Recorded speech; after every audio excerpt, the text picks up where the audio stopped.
today on 15 on 15. The Radisson Hotel may sue the government for their public beach policy. Plus, check out how beauty has changed over the last 100 years. And we have an expert to give advice when it comes to protecting yourself during intimacy.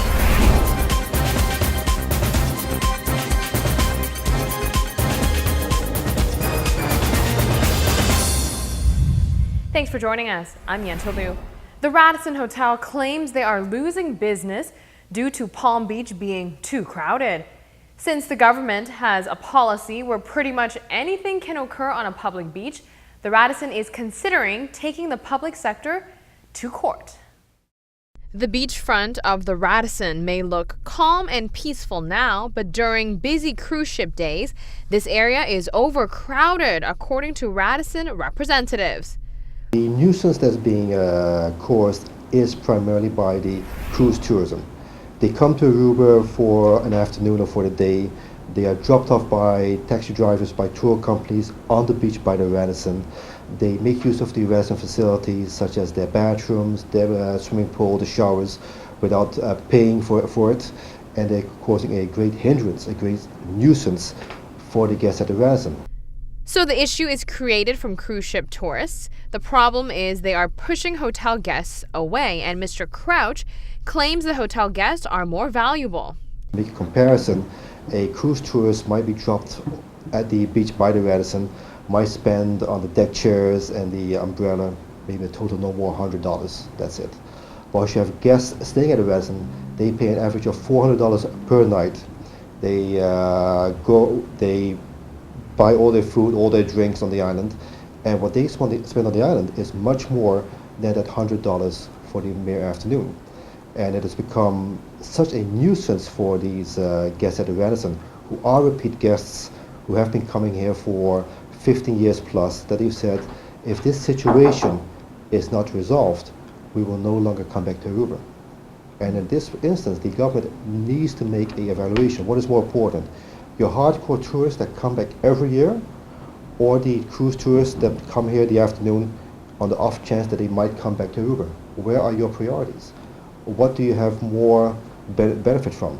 And we believe that you get more benefit from those tourists that have been coming here year after year, who have supported Aruba in the good times and in the bad times. The Radisson's plan of action may be to sue the government. Here's why. Our first course of business is to maybe start a court case against the government, because if they have a policy where it's a free-for-all, and that's what it is at the moment, it's a free-for-all where any water sport operator can do whatever they want on the beach, then we need to hold the government liable for the damages that the Radisson is going to occur. So it is December. Let's bring in some holiday cheer. The Sasaki Roundabout is fully decorated in celebration of the holidays. But this area will be an attraction for longer than just a few months. Extremely nice event. I'm very proud that our students were able to come in here and do this beautiful decoration in commemorating the Christmas holidays. I think this is going to be here till the end of the year, and after that we are going to be adopting this particular roundabout. It's going to be the Xavier roundabout in Aruba, and we are going to maintain it. And in the years to come, you'll probably find this is going to be one of the most beautiful places in Aruba people are going to be looking at. The Sasaki Roundabout is one of the biggest on the island. A lot of manpower and decorations were required to complete the project. Okay, we've actually been working on this roundabout for a couple of months now, because we basically started building on our own. So we were taking apart wood, and all our students have helped us a lot through this whole process.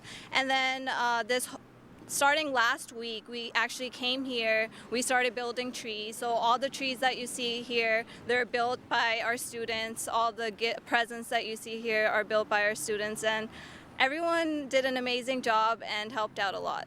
The student says the beauty of this roundabout project is that every student from different countries, background, and religion came together with one goal in mind, and that is to spread the holiday spirit. We want everyone to be a part of this. Everyone that drives around this roundabout, we want them to appreciate all the things that we've done It looks beautiful, and of course, all our students come from different parts of the world, so not everyone is one religion or another, but we all come together and celebrate Christmas. A team effort is required to put something of this magnitude together. All the students have participated in one way or another. A lot of them have started preparing these decorations for the last month. They've been doing it in our school, and it's only this last 2 weeks where they started putting this here one by one. So it's a collective effort of all the students of the school. Try not to slow traffic down, but take a closer look the next time you pass by any roundabout. By this time this year, these areas should all be decorated and spreading holiday cheer. We'll be right back. Stay with us. After the break, fry a shrimp in 3 seconds.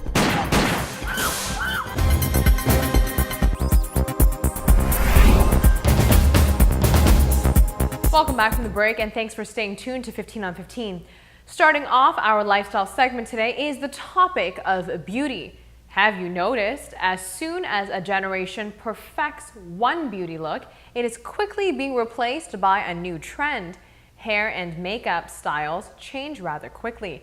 Take a look at this video to see one model demonstrate beauty over the course of 100 years.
Now, speaking of women, I came across a fantastically thought-provoking article regarding tampons. Hear me out here.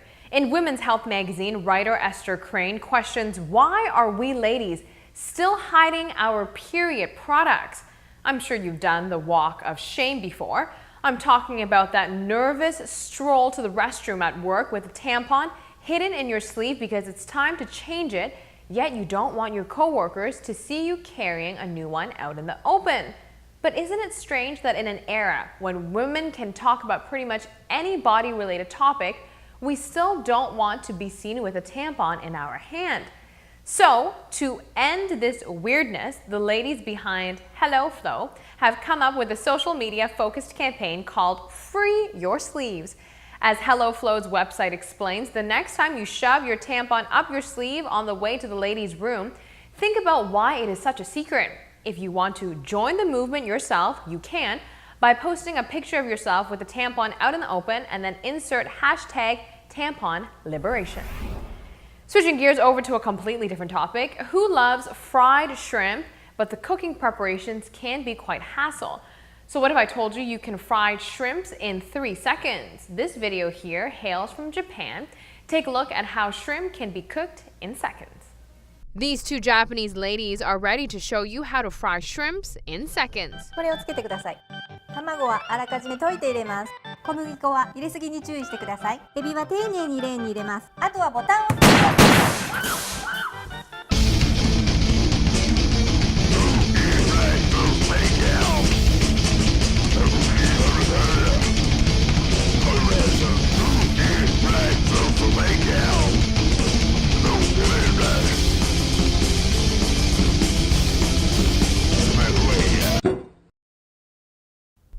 There you have it. Bon appetit.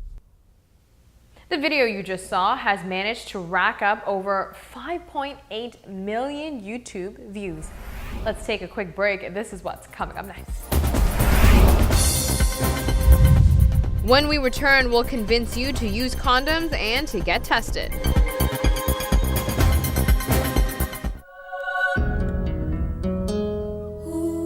A magical legend started over 100 years ago. When, to keep his best wines from disappearing, Don Melchor de Concha y Toro spread the word that the devil lived in his cellar. Casillero del Diablo, wine legend. We've had Dr. Elena on for the past couple of shows. The HIV/AIDS researcher is extremely knowledgeable in the area, but more importantly, she reveals facts about the topic candidly, hoping to change Aruba's mentality on the virus. The specialist provides advice to those who are sexually active. I have two advices. First one is always that you have sex with someone, protect yourself. Because you never know. And I have 1 week in my head the sentence all the time, and I said to Marilu, better safe than sorry, better safe than sorry. And it's true. You don't know, maybe you know who are you having sex with. And of course I cannot say to former couples that are together for 20 years, no, you should use condom. No, you should trust each other and cross fingers. Dr. Elena lays down the facts. Having unprotected sex with strangers or acquaintances is just not worth it. When you don't have a formal relationship and you are having sex with someone that you met last week and you are going to be with that person maybe tonight, maybe 3 nights in a row, maybe 1 month, or maybe who knows, use condoms, because you don't know who was that person having sex with before you, and that person doesn't know who are you having sex with. So every time that you have sex with someone, you are having sex with that person and his past or her past. Everyone has a list. Everyone has a history. You can never be sure who everyone has been intimate with, so protect yourself. I explained the other day, if I have sex with these 3 people this month and they got other 3 people from any of, I'm saying 3, it can be 5, it can be 10. I have patients that had 200 couples in 1 year. So every chance is 2 or 3 more people, or 5 or 10 or 200. And then it's like, okay, I had sex with 3, but in fact I had sex with the whole island at the end. The expert says, first of all, use condoms. Second, if you have any doubt, go get tested. There is absolutely nothing to be ashamed of. Diagnosing the virus early gives patients better chances of fighting the disease. In January, Dr. Elena and her team are working on a project where STD and HIV tests will be taken to the streets of Aruba for free for anyone who wants to take them. That's all the time we have for today. Thank you so much for joining us. We'll see you next time.